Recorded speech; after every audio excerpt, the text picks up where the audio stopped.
j'ai reçu une nouvelle espèce de fourmi qui est magnifique et qu'il faut que je vous présente. Alors préparez-vous à découvrir les secrets de la fourmi acrobate. Accueillons chaleureusement la nouvelle reine Crematogaster scutellaris, une fourmi que l'on retrouve dans le sud de la France, surnommée la fourmi acrobate. Vous êtes curieux de savoir pourquoi? On verra peut-être la raison quand elles seront plus nombreuses. Mais attendez, ce n'est pas tout. Cette reine a une particularité exceptionnelle. Normalement, elle devrait être bicolore, avec la tête rouge et le thorax noir. Mais celle-ci a la tête rouge et le thorax rouge. On a une fourmi shiny. Quelle chance incroyable. Ça la rend vraiment beaucoup plus belle.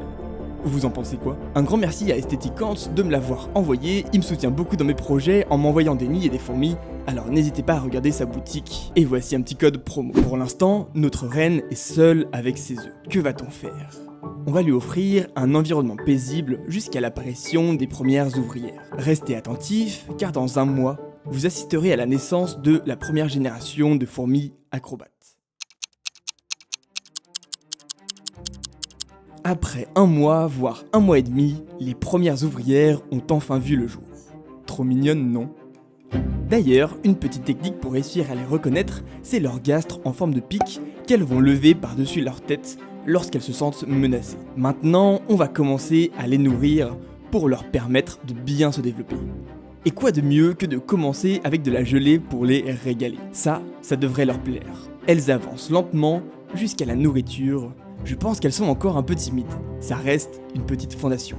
Mais laissez-leur quelques années et elles deviendront une colonie sans aucune peur qui se jettera sur la nourriture.